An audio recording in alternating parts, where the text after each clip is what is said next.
조심할게요. 그녀는 바지 주머니에서 지갑을 꺼내 정리권 주머니에 든 사진을 꺼내 보여주었다. 10살 전후 귀여운 여자애의 컬러 사진이었다. 여자애는 화려한 스키복에다 발에는 스키를 신고 눈 위에서 방구 듣고 있었다. 꽤 미인이지? 내 딸이야. 올해 처음으로 이 사진을 보내줬었어. 지금 초등학교 4학년. 웃는 모습이 닮았네요. 그렇게 말하고 사진을 그녀에게 돌려주었다. 그녀는 지갑을 호주머니에 넣고 작은 콧소리를 내고는 담배를 물고서 불을 붙였다. 난 젊을 때 프로 피아니스트가 되려고 했어. 재능도 어느 정도 있었고 주위에서도 다 인정해줬거든. 꽤 귀여움을 받으며 자랐어. 콩쿠르에서는 우승하기도 하고 음대에서는 줄곧 톱이었고 졸업 후에는 독일에 유학을 가기로 거의 결정난 상태였어. 말하자면 한정 구름 없는 청춘이었던 거야. 뭐래도 잘 풀리고 잘 안 될 때에는 주위에서 잘 되도록 손을 써주었어. 그렇지만 이상한 일이 일어난 그날의 경기로 모든 것이 뒤틀리고 말았어. 음대 4학년 때의 일이었어. 비교적 큰 콩쿠르가 있었고 난 그 콩쿠르에 나가려고 오래오래 준비해왔는데 갑자기 왼쪽 새끼손가락이 움직이지 않는 거야. 왜 움직이지 않는지는 모르겠는데 까딱도 하지 않는 거야. 마사지도 하고 뜨거운 물에 담그기도 하고 2, 3일 연습을 쉬기도 했지만 허사였어.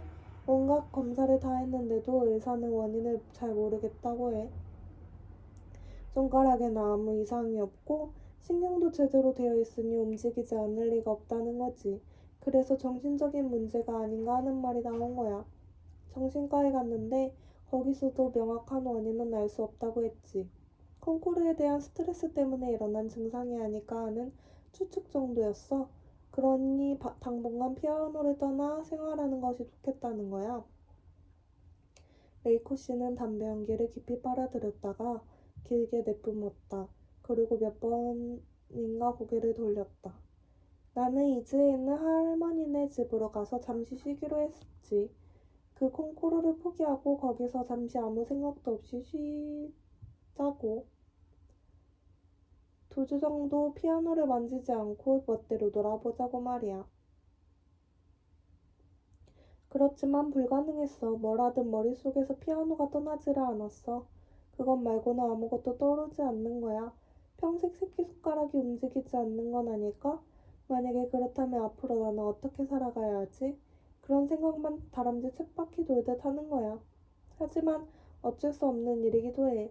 그때까지 내 인생은 피아노뿐이었으니까.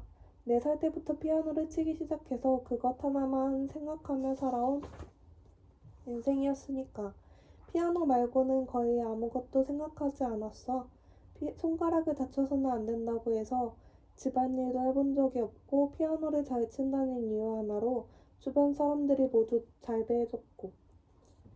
그렇게 살아온 여자애한테서 피아노를 빼앗아 봐. 대체 뭐가 남을까? 그래서 펑! 머리에서 나사 하나가 어딘가로 날아가 버린 거야. 머리에 쥐가 내려 캄캄해져 버렸지 뭐. 그녀는 담배를 땅에 버리고 발로 밟아 끈 다음 또 몇 번이나 고개를 꺾었다. 그래서 콘서트 피아니스트가 되겠다는 꿈도 끝. 2달 입원하고 퇴원했지. 병원에 들어가서 손가락이 조금 움직이게 된 다음 음대에 복학해서 어떻게 졸업은 했어. 하지만 모든 게 사라지고 말았어. 에너지 구슬 같은 뭔가가 몸 안에서 빠져나가 버린 거야. 의사도 프로 피아니스트가 되기에는 신경이 너무 약하니까 그만두는 게 좋다고 하고. 그래서 대학을 나온 다음에는 집에서 학생을 가르쳤어. 그렇지만 그거 정말로 괴로웠어.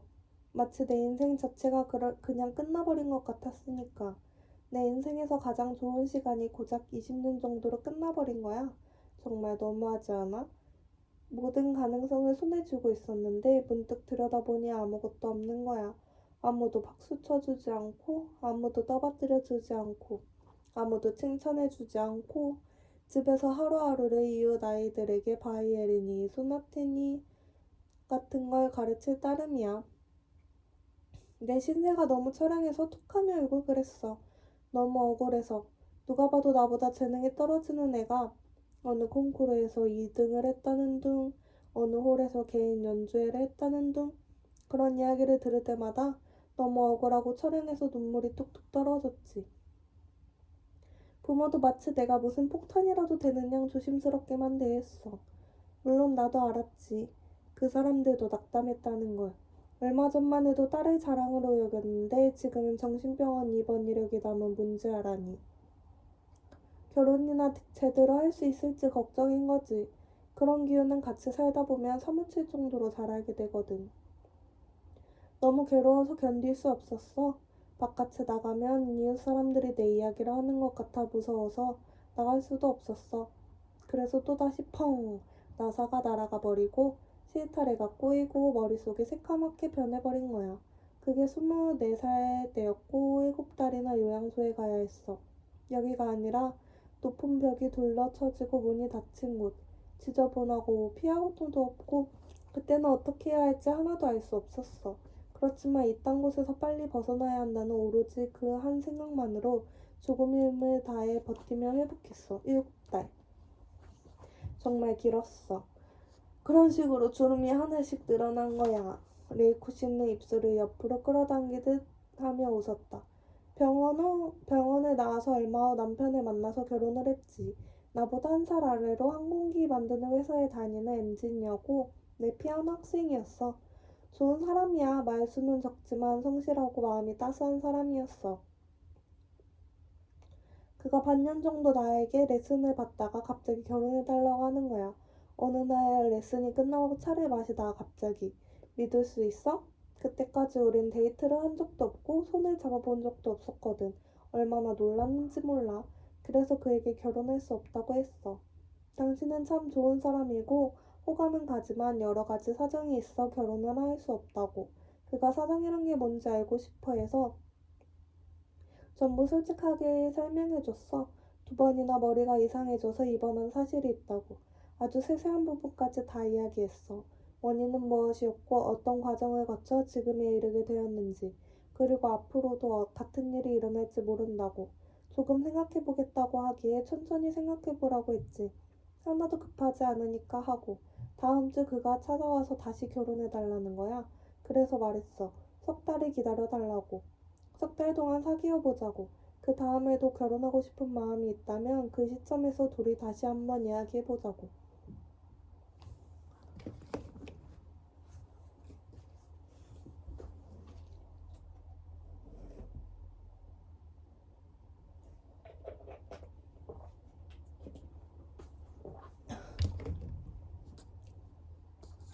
석 달 동안 우리는 일주일에 한 번 데이트를 했어. 여기저기 돌아다니면서 많은 이야기를 나누었어.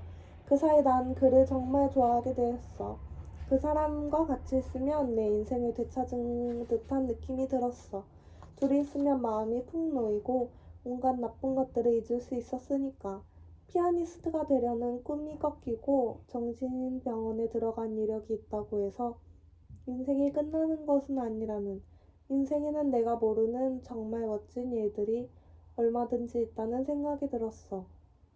그런 마음을 품게 해준 것만으로 나는 그에게 진심으로 감사했어. 3달이 지나고 그 사람은 나에게 다시 결혼해달라고 했지. 만일 나랑 자고 싶다면 같이 잘게 라고 난 말했어. 아직 누구하고도 자본 적 없지만 자기를 좋아하니까 나를 안고 싶으면 안아도 돼. 그러나 나하고 결혼하는 건 그것하고는 다른 문제야. 나하고 결혼하게 되면 내 문제도 끌어안게 돼. 그건 자기가 생각하는 것보다 훨씬 더 심각한 일이야. 그래도 괜찮아? 하고. 그는 괜찮다고 대답했어. 그냥 자고 싶은 게 아니라고. 나랑 결혼하고 싶다고. 내 안에 모든 것을 공유하고 싶다고. 그는 정말로 그렇게 생각한 거야. 그는 진심만을 입 밖에 내는 사람이고 입 밖에 낸 말은 반드시 지키고 실행하는 사람이야. 그래서 좋다고 결혼하자고 말했어. 그렇잖아? 그것 말고 달리 무슨 말을 할 수 있겠어? 그로부터 넉 달 후에 결혼했어. 그는 그때 결혼 때문에 부모와 싸우고 절연하고 말았어. 그 사람 집은 시코쿠의 유서 깊은 가문이었는데 그 부모님이 나에 대해 철저하게 조사해서 입원 이력이 2번이나 있다는 사실을 안 거야. 그래서 결혼에 반대했고 아들과 싸운 거지. 반대하는 것도 무리가 아니라고 생각해. 우리는 결혼식도 올리지 않았어. 구청에 가서 혼인신고를 하고 하코네에 1박 2일로 신혼여행을 갔을 뿐이야. 그렇지만 정말로 행복했어. 모든 게. 결혼하기 전까지 결국 처녀였거든. 25살까지. 거짓말 같지? 레이코 씨는 한숨을 내쉬고 다시 농구공을 들었다. 그 사람과 같이 있는 한 괜찮을 것 같았어. 그 사람과 같이 있는 한 내가 이상해질 일은 없을 것 같았지. 우리 같은 병이 있는 사람에게 가장 중요한 것은 신뢰감이야. 이 사람에게 맡겨두면 안심이라고. 조금이라도 내가 이상해지면 태엽이 풀어지기 시작하면 이 사람이 금방 알아차리고 참을성 있게 정성을 다해 나를 고쳐줄 거라고. 태엽을 다시 감고 얽힌 실타래를 풀어줄 거라고 말이야. 그런 신뢰감이 있으면 병은 재발하지 않아. 신뢰감이 존재하는 한 펑 터지는 일은 절대로 없어. 정말 기뻤어. 인생이란 얼마나 멋진 것인가 하는 생각이 들었지. 마치 차갑고 거친 바다에서 구조되어 담요를 둘러쓰고 따스한 침대에 누운 듯한 기분이었어. 결혼하고 2년 후에 아이가 태어나자 아이 돌보는데 정신이 없었어. 덕분에 내 병 따윈 깡그리 잊어버렸어. 아침에 일어나서 청소를 하고 아이를 돌보고 그 사람이 돌아오면 저녁을 지어 먹이고 하루하루가 반복이었어. 그러나 행복했어. 내 인생에서 아마도 가장 행복했던 시간이었을 거야. 그런 생활이 몇 년 동안 계속되었을까? 31살까지는 계속되었어. 그러고 다시 펑 터져버렸어.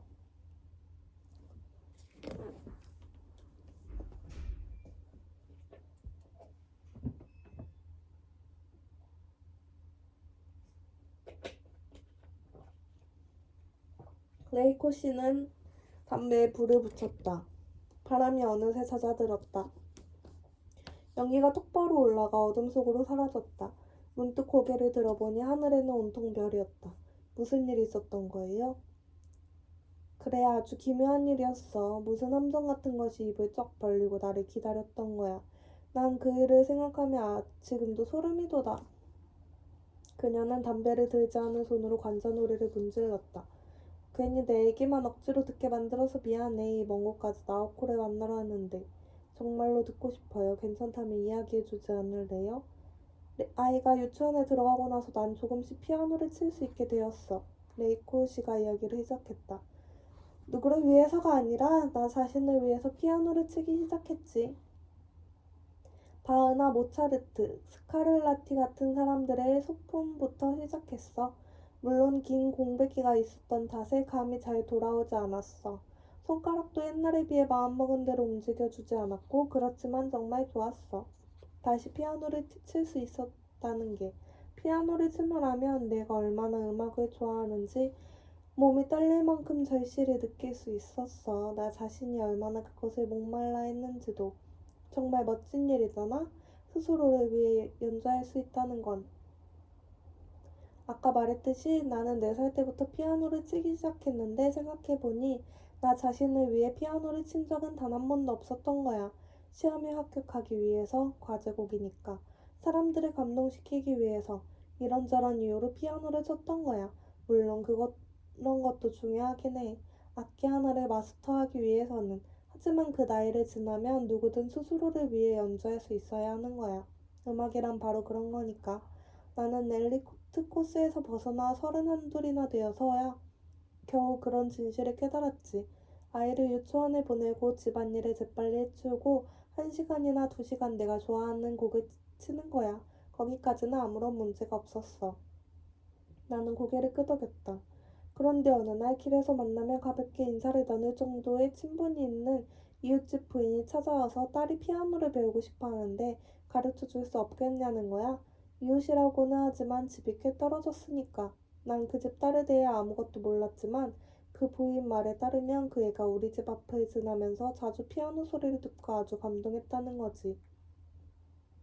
내 얼굴도 알고 꼭 만나고 싶다고 했어. 중학교 2학년인데 지금까지 여러 피아노 선생님한테 피아노를 배웠지만 여러 가지 이유로 오래 지속하지 못하고 지금은 중단한 상태라고.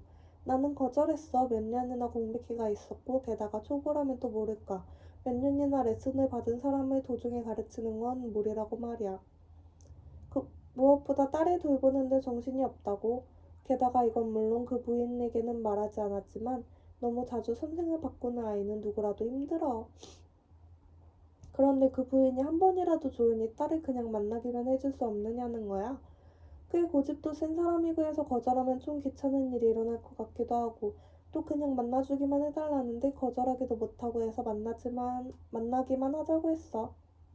사흘 후에 그 애는 혼자 찾아왔어. 천사처럼 예쁜 애였어. 그냥 티끌 하나 없이 한없이 맑고 예쁜 거야. 그렇게 예쁜 여자애는 그 이전에도 이후에도 본 적이 없어. 긴 머리카락은 방금 한복처럼 새까만 데다 길고 손발은 가늘게 뻗었고 눈은 빛나고 입술은 방금 빚은 듯 작고 부드러웠어. 처음 보았을 때는 한동안 말도 걸 수 없었어. 그만큼 예뻤어. 그애가 우리 집 거실 소파에 앉자 공간이 달라지기라도 한 듯 주위가 화사해지는 거야.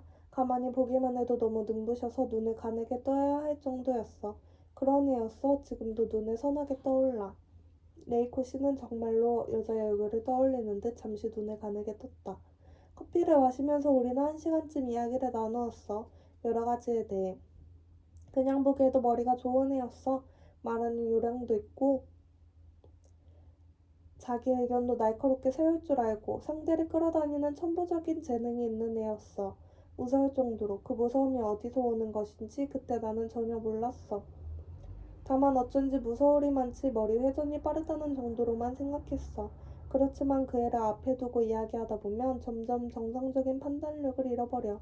다시 말해 상대가 너무 젊고 아름다워서 거기에 압도된 나머지 자신이 너무 보잘것없고 열등한 인간 같고 그에 대해 부정적인 생각을 문득 떠올렸다가도 이런 건 정말 더럽고 치졸한 생각이 아닐까 하는 느낌을 품고 말이야.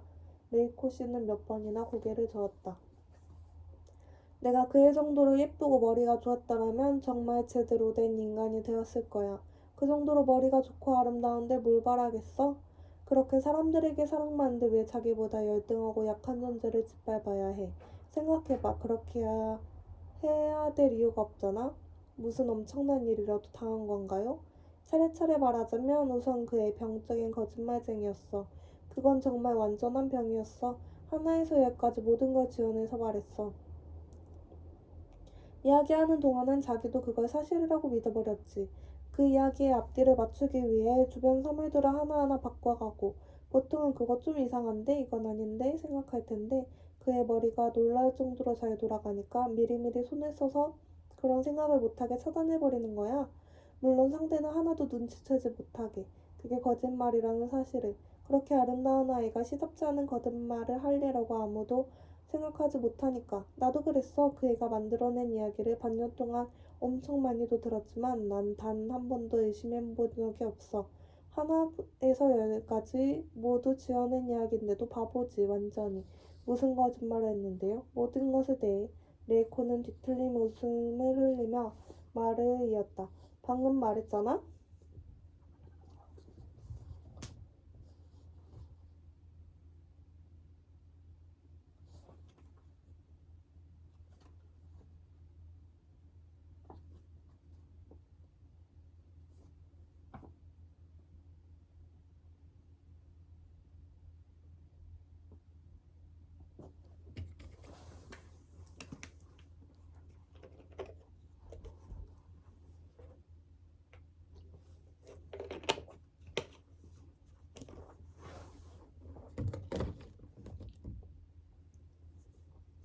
방금 말했잖아? 사람이란 어떤 거짓말을 하나 하면 거기에 맞추느라 더 많은 거짓말을 해야만 해. 그런 걸 허언증이라고 하지. 그래도 허언증 환자도 대부분은 별 피해를 주지 않고 주변 사람들도 가볍게 눈치를 차릴 수 있거든. 그의 경우는 전혀 달랐어. 그애는 자신을 지키기 위해서 아무렇지도 않게 남에게 상처 줄 수 있는 거짓말을 하고 이용할 수 있는 것은 뭐든 이용해버렸지. 상대에 따라 거짓말을 하기도 하고 하지 않기도 했어. 어머니나 친한 사람에게는 거짓말을 하다가는 금방 들켜버리니까. 그런 상대에게는 별로 거짓말을 하지 않고 해야 할 때는 아주 치밀하게 고려해서 거짓말을 해. 결코 들키지 않을 거짓말을. 만일 들킨 염려가 있으면 그 예쁜 눈에서 눈을 방울방울 떨어뜨리며 변명을 하거나 사죄하는 거야. 매달리는 듯한 목소리로. 그러면 아무도 더는 화를 내지 못해. 그 애가 왜 나를 선택했는지 아직도 난 모르겠어. 희생자로 나를 선택했는지 아니면 어떤 도움을 청하려고 나를 선택했는지. 그건 지금도 몰라 도무지. 하긴 지금 와서야 어느 쪽인들 아무 상관없지만 이제 모든 게 끝나버렸고 결국 이렇게 돼버렸으니까. 짧은 침묵이 흘렀다. 그의 어머니가 한 말을 그 애도 베끼듯이 말했어. 우리 집 앞을 지나면서 내가 치는 피아노 소리를 듣고 감동했다고. 바깥에서도 내 얼굴을 몇 번 보고 그때마다 동경했다고. 동경했다 라고 했어. 나 얼굴이 왜 빨개졌어. 인형처럼 예쁜 여자애가 나를 동경하다니. 그게 완전히 거짓말이 아니었다고 생각해. 물론 나는 30을 넘었고 그 애만큼 미인도 아니었고 머리도 좋지 않고 특별한 재능이 있는 것도 아니었어. 그렇지만 내 속에는 아마 그 애를 끌어당기는 뭔가가 있었던 거야. 그에게는 없는 뭔가가 있었던 거 아닐까? 그래서 그 애는 나에게 관심이 생겼던 거야. 지금 와서 생각해보니 그런 것 같아. 이거 내 자랑하는 거 아니야? 알아요. 어쩐지 알 것 같아요. 그 애가 악보를 가져오더니 한번 쳐봐도 되겠냐는 거야. 괜찮다고 쳐보라고 했지. 그러자 그 애는 바흐의 인벤션을 쳤어. 그런데 그거 꽤 재미있는 연주였어. 재미있다고 할까? 참 이상하다고 할까? 분명히 평범하지는 않았어. 물론 높은 수준도 아니었어. 전문학원에서 배운 것도 아니고 레슨을 받다가 안 받다가를 반복하다 보니 자기 식대로 연주한 거니까. 제대로 훈련을 받은 음은 아니었어. 만일 음악학교 입학시험에서 그렇게 연주하면 그냥 떨어지고 말 거야. 그렇지만 귀를 기울이게 만들었어. 그게 다시 말해 전체의 90%는 말도 안 되지만 나머지 10%의 중요한 포인트를 나름대로 해석해서 귀를 기울이게 만들어. 그것도 바흐의 인벤션을. 난 그것 때문에 그 애한테 관심이 생긴 거야. 얘 도대체 뭐야? 하고. 물론 이 세상에는 바흐를 더 잘 치는 젊은 애들이 얼마든지 있어. 그 애보다 20배는 더 잘 치는 애도 있을 거야. 그러나 그런 연주는 대체로 알맹이가 없어 축장이야. 속이 텅 비었어. 그렇지만 그 애는 서툴지만 사람을, 적어도 나를 끌어당기는 매력을 조금은 가졌어. 그렇게 생각했어. 이 애라면 가르쳐볼 가치가 있을지도 모른다고. 물론 그때부터 훈련시켜 프로로 만들기는 어려워. 그렇지만 그때 나처럼, 지금도 그렇지만 행복한 아마추어 피아노 연주자가 될 수 있을지도 모른다고. 결국 그 모든 것이 허망한 바람이었을 뿐이야. 그 애는 자신을 위해 조용히 뭔가를 하는 인간이 아니었어. 그 애는 남을 감탄시키기 위해 치밀하게 계산해서 가능한 모든 수단을 동원하는 아이였어. 어떻게 하면 남이 감탄할까, 칭찬할까, 그런 걸 정확히 아는 아이였어. 어떤 식으로 연주해야 내 마음을 사로잡을 수 있는지도 모든 것이 치밀하게 계산된 행동이었어. 그 중요한 포인트만 몇 번이고 몇 번이고 연습했을 거야. 눈에 선이 떠올라. 그러나 그 모든 것에 대해 다 알아버린 지금에 와서도 역시 그건 정말 멋진 연주라 생각해. 지금 다시 한번 그걸 듣는다 해도 난 역시 가슴이 두근거렸을 거야. 그 애의 교활함과 거짓과 결점을 전부 안다 해도 있잖아 세상에 그런 일도 있는 거야. 에이코 씨는 마른 기침을 뱉어낸 다음 잠시 입을 다물었다. 그 애를 제자로 받았어요? 침묵을 깨고 내가 물었다. 그랬지. 일주일에 한 번 토요일 오전. 그 애가 다니는 학교는 토요일에 쉬니까 한 번도 빠지지 않고 지각도 하지 않는 이상적인 학생이었어. 연습도 잘해오고 레슨이 끝나면 우린 케이크를 먹으며 이야기를 나누었어. 레이코 씨는 갑자기 손목시계를 보았다. 저기 우리 이제 슬슬 방으로 돌아가는 게 좋지 않을까? 나오코가 조금 걱정돼. 자기 설마 나오코를 잊어버린 건 아니지? 아니죠. 나는 웃으며 말했다. 그만 이야기에 푹 빠져버렸네요. 혹시 계속 듣고 싶다면 나머지는 내일 해줄게. 긴 이야기라서 한 번에는 다 못해. 꼭 쉐라자드 같네요. 응, 도쿄에 못 가게 될 줄 알아. 레이코 씨는 웃었다. 우리는 올 때처럼 숲길을 걸어 방으로 돌아왔다. 촛불은 꺼지고 거실 전등도 꺼졌다. 침대 곁에 램프 불빛이 열린 침실 문을 통해 희미하게 거실로 흘러나왔다. 어둠 속에서 나오코는 소파에 동그라니 앉아 있었다. 그녀는 가운 같은 것을 걸쳤다. 그 깃을 목 위까지 끌어올리고 소파 위에 다리를 올린 채 무릎을 세우고 앉았다. 레이코 씨가 나오코에게 다가가서 머리 위에 손을 올렸다. 이제 괜찮아? 응, 미안해. 괜찮아. 나오코는 낮은 목소리로 말했다. 그 다음 내 쪽을 바라보며 부끄러운 듯한 표정으로 미안해 하고 말했다. 깜짝 놀랐지? 조금. 나는 싱긋 웃었다. 이쪽으로 와. 나오코가 말했다.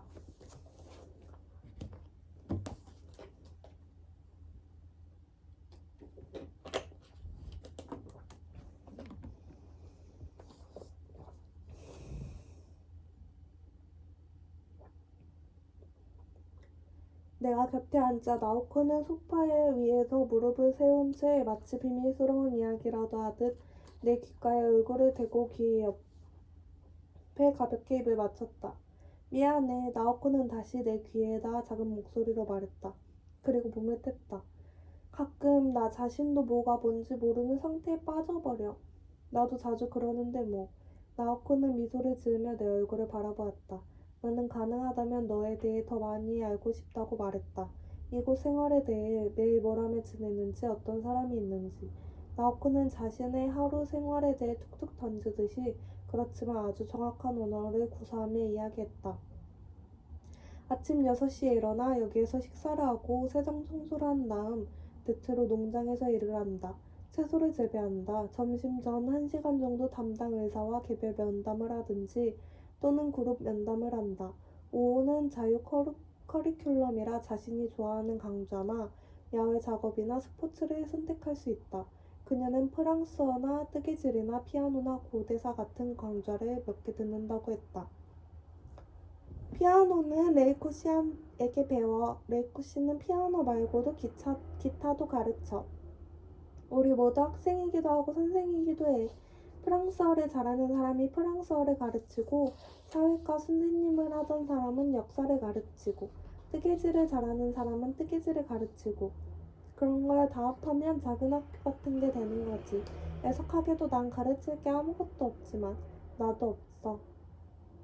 아무튼 난 대학생 때보다 더 많은 걸 열심히 배워. 여기에서 공부도 많이 하고 그런 게 즐거워. 아주 많이. 저녁 먹고 나서는 평소에 뭘 해? 레이코 씨랑 수다도 떨고 책도 읽고 레코드를 듣고 다른 사람 방에 놀러 가서 게임도 하고 그래. 난 기타 연습도 하고 자서전도 쓰지. 레이코 씨가 말했다. 자서전? 농담이야. 레이코 씨는 웃으며 말했다. 우리는 10시 정도에 자. 건강한 생활이지? 푹 자는 거야. 나는 시계를 보았다. 9시 조금 전이었다. 그럼 이제 슬슬 잘 때가 된 거네요. 그렇지만 오늘은 괜찮아. 조금 늦게 자도 오랜만에 이 얘기를 많이 하고 싶거든. 뭐든 이야기 좀 해봐. 나오코가 말했다. 아까 혼자 있을 때 갑자기 옛날 일이 많이 떠올랐어. 옛날에 기즈키와 둘이서 병원으로 널 문병 간 거 기억해? 바닷가에 있던 병원으로. 고등학교 2학년 여름이었지 아마? 내가 말했다. 흉부수술 했을 때 얘기구나. 나오코는 방긋 웃으며 말했다. 또렷하게 기억해. 너하고 기즈키가 오토바이를 타고 와줬잖아. 녹아서 줄줄 흘러내리는 초콜릿 들고. 그거 먹느라고 얼마나 고생했는지 몰라. 근데 너무 오래전 이야기 같은 느낌이 들어. 그래, 그때 너 아주 긴 시를 썼어. 그 나이대 여자애는 모두 시를 써. 나오코는 콕콕 웃었다. 왜 그런 걸 갑자기 떠올렸어? 몰라. 그냥 떠올렸어. 바람에 실려오는 갯내며 협축도 같은 게 불현듯. 그런데 기즈키 그때 자주 병원에 널 보러 갔어? 문병 같은 거 거의 오지도 않았어. 그 때문에 우린 나중에 싸웠지. 처음에 한 번 오고 그 다음에는 너랑 둘이서 오고 그걸로 끝. 너무한 거 맞지? 처음 왔을 때도 뭐가 어색한지 우물쭈물하다가 10분 정도 지나서 그냥 돌아가 버렸어. 오렌지를 들고 와서 뭔지도 모를 말을 중얼중얼 하더니 오렌지를 까서 먹여주고 그 다음 또 의미도 없는 말을 중얼중얼 그러고는 휙 가버렸어. 자기는 정말로 병원에 약하다니 뭐니 하곤 그렇게 말하고 나오코는 웃었다. 그런 걸 보면 그 애 정말 어릴 때랑 똑같았던 거야. 그렇잖아? 병원 좋아하던 사람이 세상에 어디 있다고. 그러니까 사람들을 위로해주려고 문병 같은 걸 가잖아. 힘내라고. 그래, 그런 걸 잘 몰랐던 거야. 나랑 둘이서 병원에 갔을 때는 그 정도는 아니었어. 그냥 보통이던데. 그건 네 앞이었으니까 그렇지. 그애 네 앞에서는 늘 그랬으니까. 약한 모습 보이지 않으려고 애썼던 거야. 네가 좋았던 거야, 기즈키는. 좋은 점만 보이려고 애를 썼지. 하지만 나랑 둘이 있을 때는 달랐어. 긴장을 풀어버렸달까? 사실은 마음이 많이 흔들리는 편이었어. 이를테면 혼자 뭐라고 열심히 떠들어대다가도 갑자기 입을 꾹 다물어버리기도 했어. 그런 일이 잦았어. 어릴 때부터 계속 그랬어. 내 자신을 바꾸어 보려고 나아지려고 했지만 나코는 소파 위에서 다리를 꼬며 고쳐 앉았다. 언제나 자신을 바꿔보려고 나아져 보려고 하다가 잘 안되면 안절부절 못하거나 슬퍼하거나 했어. 그렇게 훌륭하고 아름다운 자질이 있으면서도 마지막까지 스스로 자신감을 갖지 못한 채 저것도 해야 하고 이것도 바꾸어야 하고 그런 생각만 했던 거야. 불쌍한 기즈키. 만일 그 친구가 나한테 자신의 좋은 점만 보이려고 했었다면 그 노력은 성공했다고 봐야 해. 난 그 친구의 좋은 점밖에 못 봤으니까.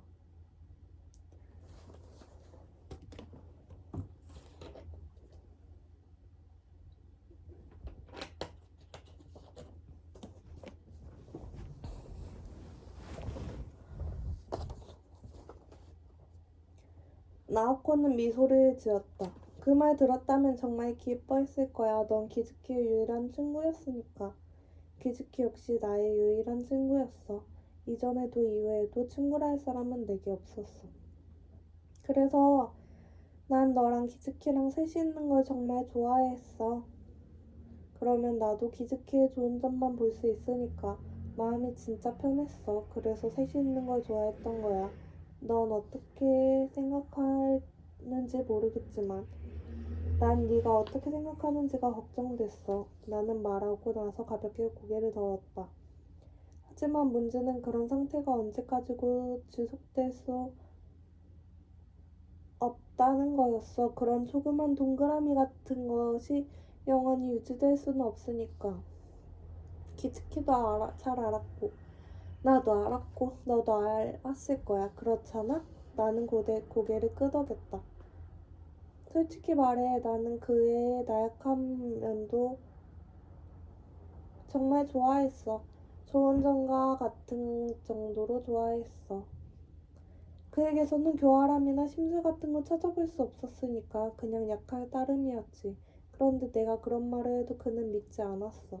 그리고 늘 이렇게 말하는 거야. 나왔고 그건 나랑 네가 3살적부터 계속 같이 있다 보니 나에 대해 너무 잘 알아서 그래. 그러니까 뭐가 결점인지 장점인지 구별 없이 온갖 것을 뒤섞어서 이해하는 거라고. 그는 늘 그런 말을 했어. 물론 무슨 말을 해도 난 그가 좋았고 그 사람 말고는 아무에게도 관심이 없었어. 나오코는 내 쪽을 바라보며 슬픈 미소를 지었다. 우리는 보통 남녀 관계와는 많이 달랐어. 몸의 어떤 부분이 그냥 달라붙은 것 같은 관계였지. 어느 때 멀리 떨어져 있더라도 특수한 인력으로 다시 원래 자리로 돌아오고 마는 관계. 그래서 나와 기즈키가 연인 같은 관계가 된 것 정말로 자연스러웠어. 고려하고 선택할 여지가 없는 일이었어. 우리는 12살 때 첫 키스를 하고 13살 때 애무를 즐겼어. 내가 그의 방에 가든지 그가 내 방에 놀러 오든지. 그러면 내가 손으로 처리해 주었고 난 우리가 조숙하다고 생각하지 않았어. 그런 건 너무 당연한 일이라고 생각했어. 그가 내 가슴이나 성기를 만지고 싶어 해서 만진다고 해도 아무 문제도 아니었어. 만약 누군가가 그런 일 때문에 우리를 비난했다면 나는 깜짝 놀라거나 화를 냈을 거라고 생각해. 왜냐하면 우리는 아무런 잘못된 행동을 하지 않았으니까. 당연히 해야 할 행동을 한 것뿐이었거든. 우리는 서로의 몸을 구석구석 보여주었고 마치 서로 몸을 공유한 듯한 느낌이었던 거야. 그렇지만 우리 얼마간은 더 앞으로 나아가지 않으려고 했어. 임신이 될까 무섭기도 했고 어떻게 하면 임신을 피할 수 있는지 그 당시에는 잘 모르기도 해서 어쨌든 우리는 그런 식으로 성장해 온 거야. 둘이서 손을 잡고 하나가 되어. 보통 성장기 아이들이 경험하는 성의 중압감이나 자아의 팽창이 가져다주는 고통 같은 것도 거의 모르는 채. 우리는 아까도 말했듯이 성에 대해서는 일관되게 열려 있었고 자아에 대해서도 서로가 서로를 흡수할 수 있었기 때문에 특별히 강하게 의식할 필요도 없었어. 내 말 뜻을 알겠어? 알 것 같아. 우리 둘은 떨어질 수 없는 관계였어. 만일 기즈키가 살았더라면 우린 아마도 같이 지내면서 서로를 사랑하고 그리고 조금씩 불행해졌을 거라고 생각해. 왜? 나오코는 손가락으로 몇 번 머리카락을 쓸었다. 머리핀을 하지 않은 상태로 고개를 숙이자 머리카락이 흘러내려 얼굴을 가렸다. 아마도 우린 세상의 빛을 갚아야 했을 테니까. 나오코는 고개를 들고 말했다. 성장의 고통 같은 것을 우리는 지불해야 할 때 대가를 치르지 못했기 때문에 그 청구서가 이제 돌아온 거야. 그래서 기즈키는 그런 선택을 했고 나는 지금 이렇게 되었어. 우리는 무인도에서 자란 벌거벗은 어린아이 같은 존재였어. 배가 고프면 바나나를 먹고 외로우면 둘이서 끌어안은 채 잠들었지. 그런 상태가 언제까지나 지속될 수는 없잖아. 우리는 점점 커갈 거고 사회 속으로 나아가야만 했어. 넌 우리한테 정말 중요한 존재였어. 너는 우리와 바깥 세계를 연결해주는 연결고리 같은 의미를 띤 존재였어. 우리는 너를 매개로 하여 바깥 세상에 동화하려고 나름대로 노력했던 거야. 결국 잘 되지 않았지만 나는 고개를 끄덕였다. 하지만 우리가 너를 이용했다고 생각하지는 마. 기즈키는 정말로 너를 좋아했고 어쩌다 보니 네가 우리에게 처음으로 겪는 타자와의 관계였던 거야. 그건 아직도 계속돼. 기즈키가 저 세상으로 가버린 뒤에도 넌 나와 바깥 세계를 이어주는 유일한 연결고리야. 지금도 기즈키가 너를 좋아했듯이 나도 네가 좋아. 그럴 생각은 전혀 없었지만 결과적으로 우린 네 가슴에 상처를 남기고 만 건지도 몰라. 그럴지도 모른다고 상상도 못했지만.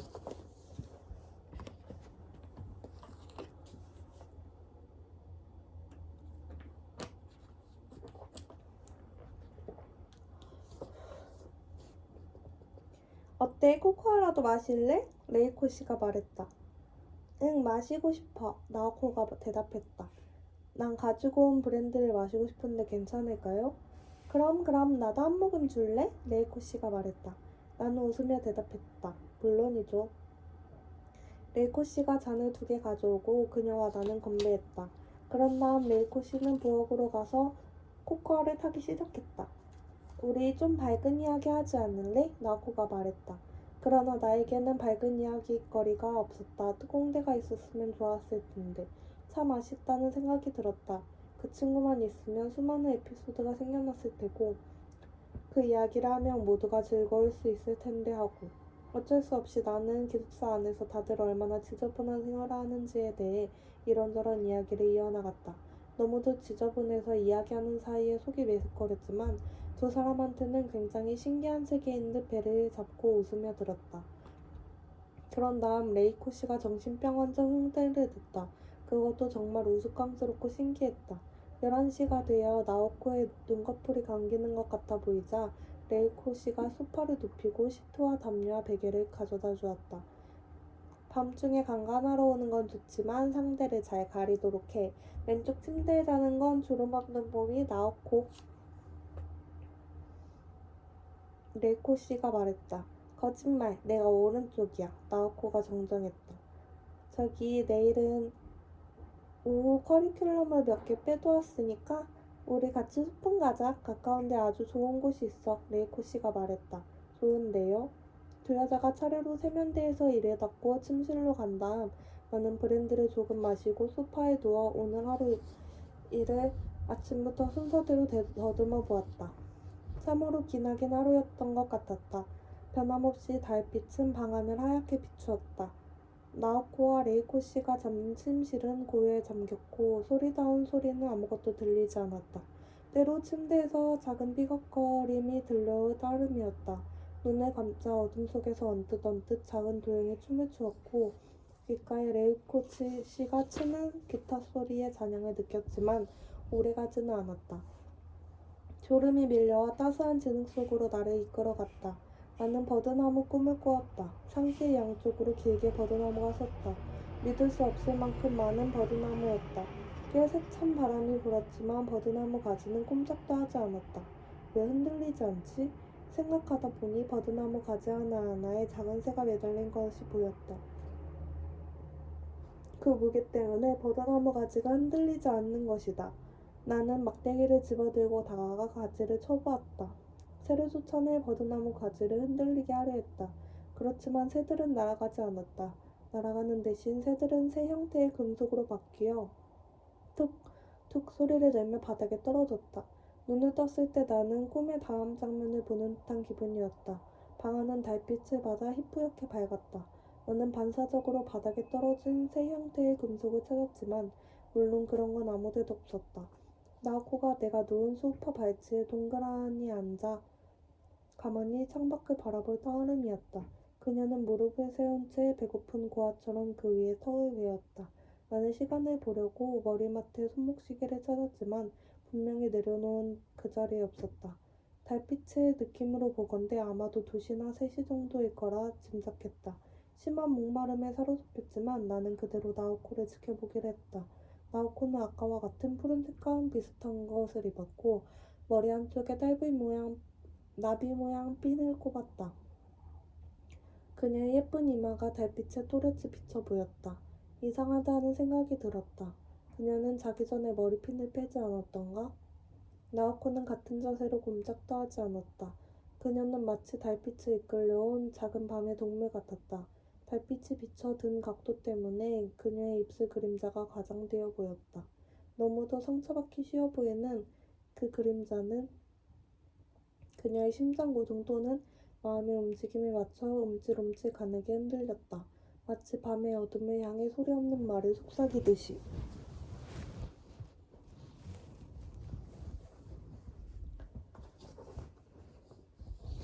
목마름을 참으려 침을 삼키는데 밤의 정적 속에서 소리가 놀랄 만큼 크게 울렸다. 그러자 나오코는 그것이 무슨 신호라도 된 것처럼 희미하게 오짜라츠츠를 소리를 내면서 서슴없이 자리에서 일어나 내 머리맡 바닥에 무릎을 꿇고 내 눈을 가만히 들여다보았다. 나도 그녀의 눈을 바라보았지만 그 눈은 아무 말도 하지 않았다. 눈동자는 부자연스러운 만큼 맑고 투명해서 저편 세계가 보일 것 같은 느낌이었지만 아무리 들여다보아도 그 안에서 무엇을 찾을 수는 없었다. 내 얼굴과 그녀의 얼굴은 고작 30cm 정도밖에 떨어지지 않았지만 그녀가 마치 몇 광년이나 멀리 떨어진 것 같은 느낌이 들었다. 내가 손을 뻗어 만지려 하자 나오코는 살짝 뒤로 물러났다. 입술이 조금 떨렸다. 나오코는 두 손을 들어 올리고 천천히 가운 단추를 풀었다. 단추는 전부 7개였다. 나는 그녀의 가늘고 아름다운 손가락이 순서대로 그것을 벗겨내는 것을 마치 계속 꿈을 꾸는 듯한 기분으로 바라보았다. 그 작은 7개의 하얀 단추가 전부 풀리자 나오코는 벌레가 허물을 벗듯이 허리 쪽으로 가운을 흘려버리고 알몸이 되었다. 가운 아래에는 아무것도 걸치지 않았다. 그녀가 몸에 걸친 것이라곤 나비 모양의 머리핀뿐이었다. 나오코는 가운을 벗어버린 다음 바닥에 무릎을 꿇은 채 나를 바라보았다. 부드러운 달빛에 비친 나오코의 몸은 이제 막 태어난 새로운 육체인 것처럼 눈이 시릴 만큼 매끄럽고 아슬아슬했다. 그녀가 살짝 몸을 움직이자 아주 미약한 움직임이었으나 달빛이 닿는 부분이 미묘하게 이동하며 몸을 물들인 그림자 형태가 바뀌었다. 둥글게 솟구친 가슴과 조그만 젖꼭지, 오목한 배꼽, 골반과 음모가 만들어내는 고운 입자의 그림자가 마치 조용한 호수의 표면으로 퍼져나가는 파문처럼 그 형태를 바꾸어갔다. 이 얼마나 완벽한 육체인가. 나오코가 어느새 이리도 완벽한 육체를 갖게 된 것일까? 그 봄날 내가 안았던 그녀의 육체는 도대체 어디로 가버렸을까? 그날 밤 울기만 하던 나오코의 옷을 천천히 부드럽게 벗겼을 때 나는 그녀의 몸이 어딘지 모르게 불완전하다는 인상을 받았다. 가슴은 딱딱하고 젖꼭지는 자리를 잘못 잡아 엉뚱하게 솟아난 듯하고 허리 언저리는 묘하게 긴장해 있었다. 물론 나오코는 아름다운 젊은 여자였고 그 육체는 매력적이었다. 그건 나를 성적으로 흥분시키고 거대한 힘으로 나를 휘몰아쳤다. 그러나 나는 그녀의 벌거벗은 몸을 안고 애무하고 거기에 입술을 대면서 육체라는 것의 불완전함과 어색함에 대해 불현듯 기묘한 감개를 느꼈던 것이다. 나는 나오코를 안으면서 그녀에게 이렇게 설명하고 싶었다. 난 지금 너와 섹스를 한다. 내가 네 안에 들어갔다. 그렇지만 이건 정말 아무 일도 아니다. 아무래도 좋은 것이다. 이건 몸을 나누는 것에 지나지 않는다. 우리는 서로의 불완전한 몸을 결합함으로써만 이야기할 수 있는 것을 이야기하는 것이 따름이다.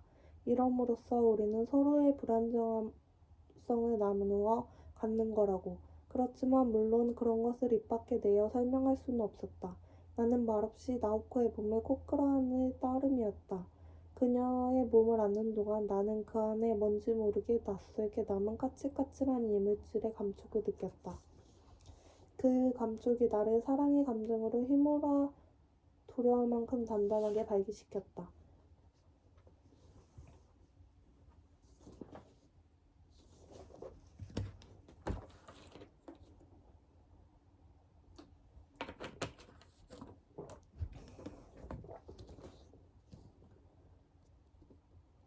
지금 내 앞에 있는 나오코의 몸은 그때와 완전히 달랐다.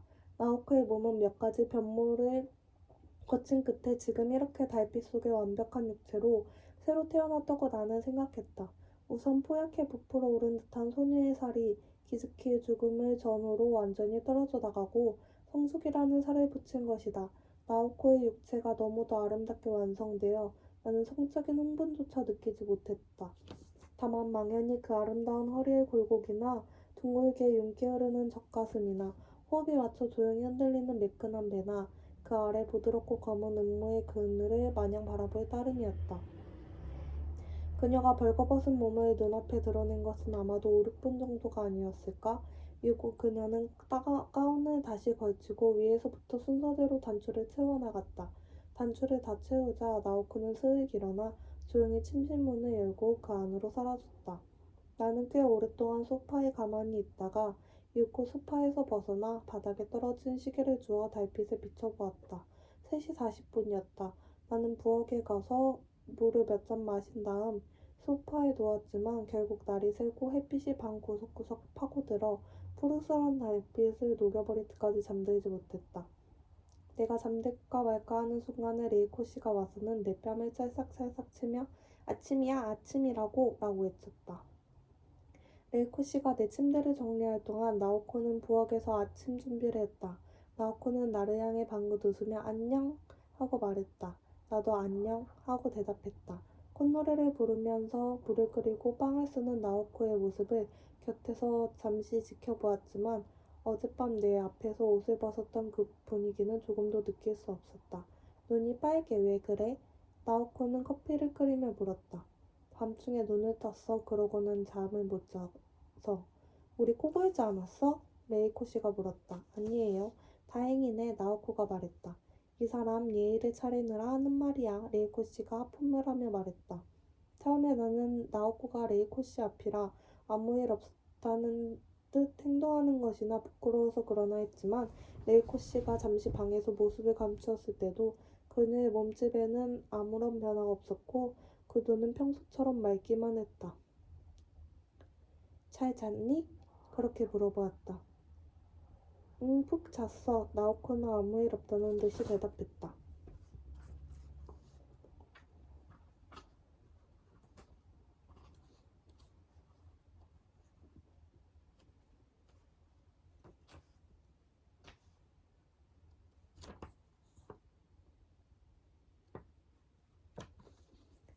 그녀는 아무 장식도 없는 아주 소박한 핀으로 머리를 고정했다. 어디 갈 곳을 잃어버린 그 기분은 아침을 먹는 동안에도 계속되었다. 나는 빵에 버터를 바르고 삶은 달걀 껍질을 벗기면서 무슨 증표 같은 것을 찾으려고 건너편에 앉은 나오코의 얼굴을 가끔 힐끗힐끗 바라보았다.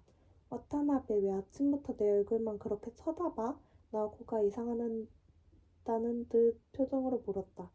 이 사람 누군가를 사랑하나 봐. 레이코 씨가 말했다. 너 누굴 사랑해? 나오코가 물었다. 그럴지도 모르겠다면서 나는 웃었다. 그리고 두 여자가 그걸 주제로 삼아 나를 가지고 농담하는 모습을 바라보며 더는 어젯밤 일을 생각하지 않기로 하고 빵을 먹고 커피를 마셨다. 아침을 먹고 나자 두 사람이 세상에 모이를 주러 간다고 해서 나도 따라가기로 했다. 두 사람은 작업용 청바지와 셔츠로 갈아입고 하얀 장화를 신었다. 세장은 테니스 코트 뒤편 조그만 공원 안에 있었는데 닭, 비둘기, 공작, 앵무새에 이르기까지 여러 새들이 들어있었다. 주변에는 화단이 있고 관목이 있고 벤치가 있었다. 역시 환자로 보이는 두 남자가 통로에 떨어진 잎을 빗자루로 쓸어 모았다. 두 남자 모두 40에서 50 사이로 보였다. 레이코 씨와 나오코는 무슨 두 사람 쪽으로 가서 아침 인사로 했고 레이코 씨는 무슨 농담 같은 걸 해서 두 남자를 웃게 했다. 화단에는 코스모스가 피었고 관목은 세심하게 잘 다듬어졌다. 레이코 씨의 모습을 보자 새들이 끼익끼익 소리를 높이며 우리 안에 날아다녔다. 두 여자는 새장 곁에 작은 창고 같은 데로 들어가 모이가 든 주머니와 고무 호스를 꺼냈다. 나오코가 호스를 수도꼭지에 연결하고 물을 틀었다. 그리고 새가 바깥으로 나오지 않게 조심스럽게 우리 안으로 들어가 오물을 씻어내고 레이코 씨가 솔로 싹싹 바닥을 문질렀다. 물방울이 햇빛을 맞아 눈부시게 빛나고 공작들이 물줄기를 피해 퍼득퍼득 소리를 내며 우리 안을 달려 도망쳤다. 칠면조는 고개를 치켜들고 깐깐한 노인처럼 곁눈질로 나를 노려보고 앵무새는 횃대에 올라 불쾌한 듯 큰 소리를 내며 날개를 퍼덕거렸다. 레이코 씨가 앵무새를 향해 고양이 울음소리를 내자 앵무새는 한쪽 구석으로 도망쳐 어깨를 움츠리더니 잠시 후 고마워 미친놈 바보 새끼 라고 외쳤다. 누군가가 저런 말을 가르친 거야. 나오코가 한숨을 내쉬었다. 난 아냐. 난 저런 말 안 가르친다고 레이코 씨가 말했다. 그러고 다시 고양이 울음소리를 냈다. 앵무새가 부리를 뚝 다물었다.